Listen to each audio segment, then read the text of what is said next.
자, 바로 질문 네. 예, 들어가겠습니다. 먼저 한미 동맹에 관해서 조금 여쭤보겠습니다. 한미 동맹이 올해로 69주년을 맞았습니다. 미국 바이든 행정부는 가치 공유를 바탕으로 한 동맹을 강조하고 있는데요. 앞으로 한미 동맹이 어떤 방향으로 나가는 것이 바람직하다고 생각하시는지요?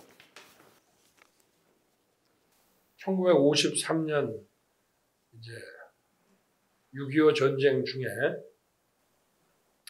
한미 상호 방위 조약 체결을 시작으로 해서 지금은 이제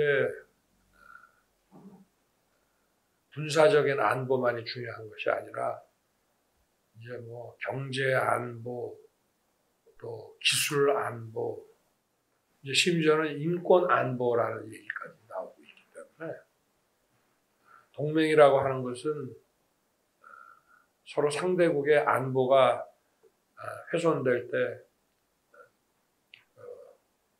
최선을 다해서 서로 돕는 것이기 때문에 이제는 안보 개념이 한미 동맹 역시도 군사적인 안보에서 벗어나서 그것뿐만이 아니라 이제 경제, 첨단 기술, 공급망, 또 우리 국제적 글로벌 이슈인 기후 문제, 이런 또 보건 의료, 이런 모든 부분에서 어떤 포괄적인 그런 동맹 관계로 확대 격상되어야 된다고 생각합니다. 예. 바이든 대통령과 정상회담을 앞두고 계신데요.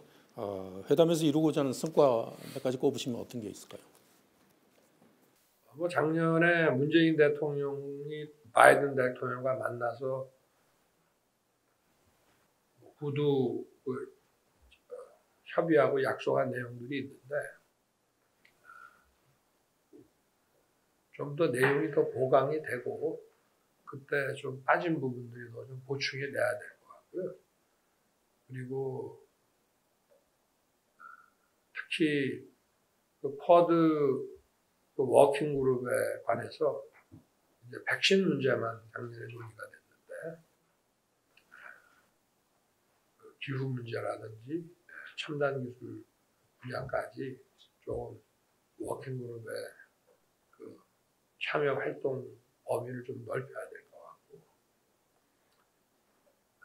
그리고 지금은 또 군사 안보 역시 과학 기술, 첨단 기술에 의존하는 것이 많기 때문에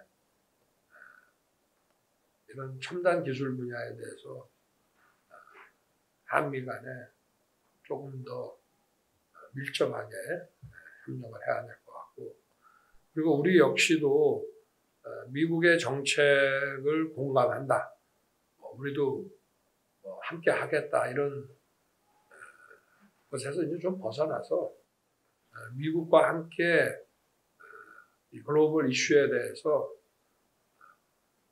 같이 고민하고 우리가 해야 될 역할들을 좀 선도적으로 해낼 필요가 저는 있다고 생각합니다. 예. 그 한미 간 세부 현안 질문 하나 드리겠습니다. 그 전시 작전권 전환에 관한 질문인데요. 일단 컨디션 베이스로 해서 양국이 진행을 하고는 있습니다. 근데 그 한국 내 일각에서는 전시권 전환이 최대한 빨리 좀 이루어져야 된다, 이런 시각도 있는 것 같습니다. 혹시 거기에 대한 그 입장이 있으신가요? 전시 작전권이라고 하는 거는 이제 전쟁이 발발했을 때 이제 한미가 연합 작전을 하도록 돼 있지 않습니까? 그 이제 작전 지휘권을 우리가 가져오는 문제이기 때문에 일단 우리가 일반적으로 군사 작전을 하는 데 있어서 군사 작전을 지휘하는 데 제일 중요한 것은 정보입니다. 그렇죠? 적에 대한 정보. 그래서 일단은 전쟁이 발발하면 아마 미국에서 상당한 정도의 이런 전략 자산들이 이제 한반도에 이제 전개가 될 것이기 때문에 일단은 우리가 상당한 정도의 감시 정찰 능력을 확보를 해서 연합 작전을 지휘할 수 있는 정보력은 가져야 된다고 생각을 하고요.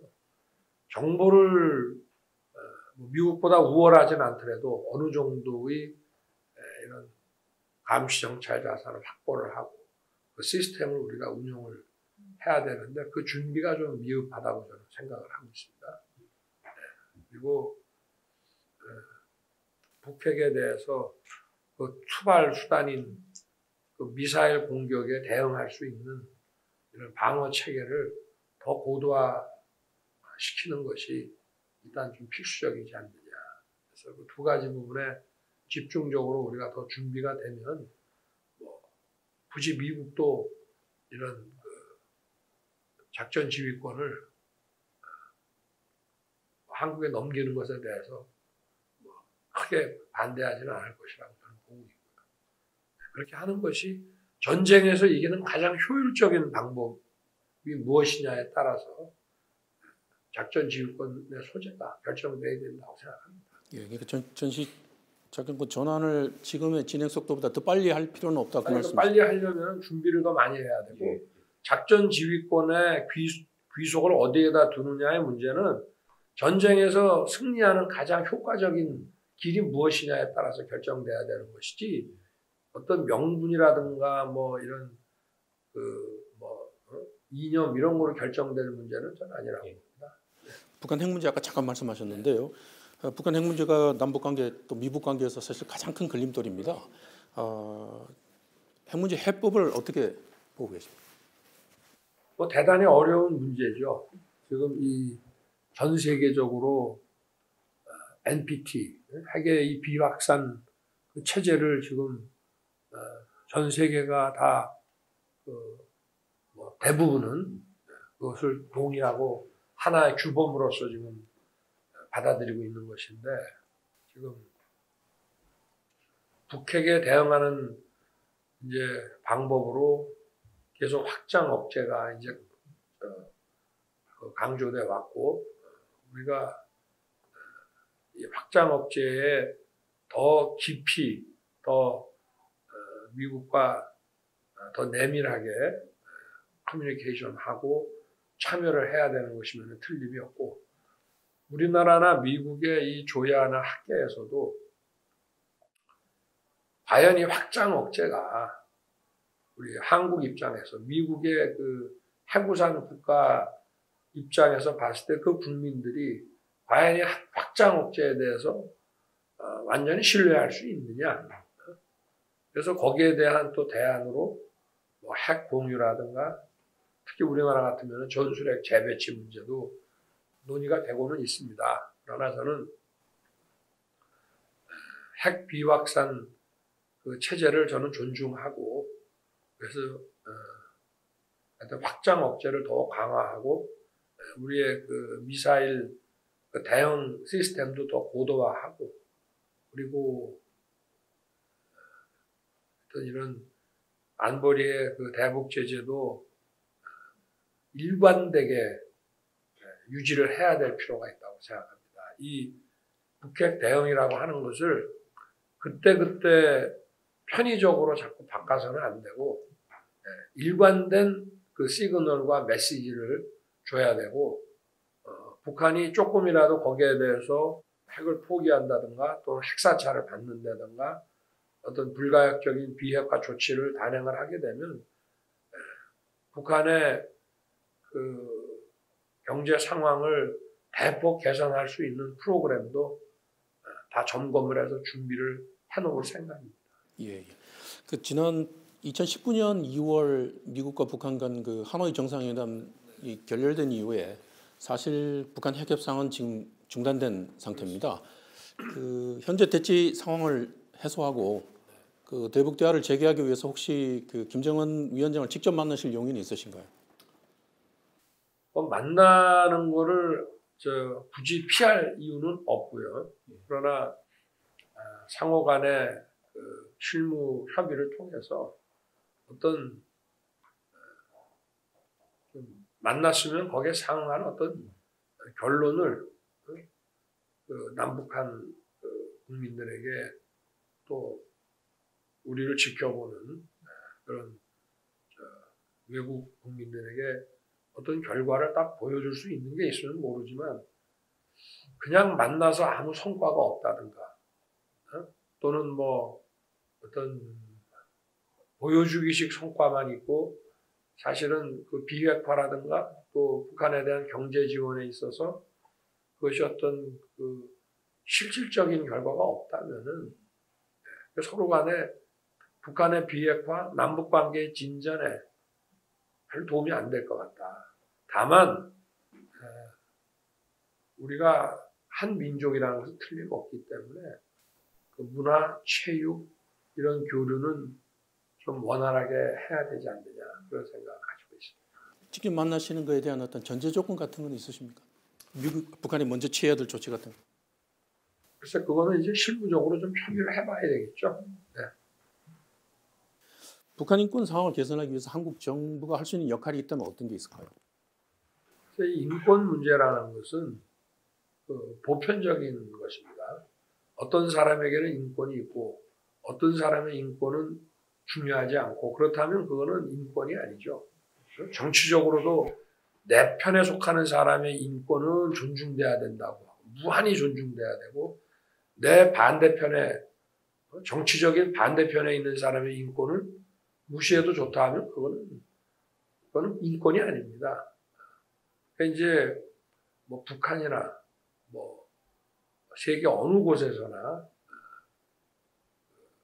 인권이 집단적으로 침해되는 그런 상황에 대해서 국제적으로 공조해서 대응하는 것은 역사적으로 계속 해온 일이고 전 세계가 지향하는 일이기 때문에 우리도 마땅히 자유민주주의 국가로서 차별을 해야 된다고 저는 생각하고요. 꼭 그것을 북한 인권 문제에 한정할 필요 없이 전 세계에서 집단적인 어떤 그 인권의 무시 또 침해가 공권력이나 이런 어떤 정치 세력에 의해서 자행될 때는 국제사회와 공조해서 거기에 대해서 대응을 하는 것은 그거는 규범에 입각한 국제 질서를 존중하는 그런 차원에서 봐야 된다고 저는 생각합니다. 마지막 질문 제가 드리겠습니다.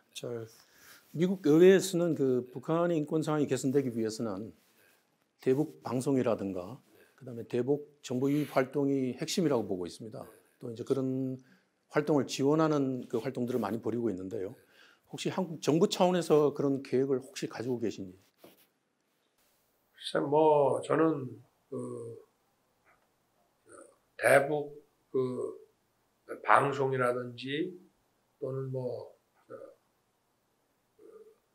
북한에 이제 기부를 통해서 보내는 뭐 이런 부분에 대해서 이제 현 정부가 이거를 법으로 좀 많이 금지를 해놨는데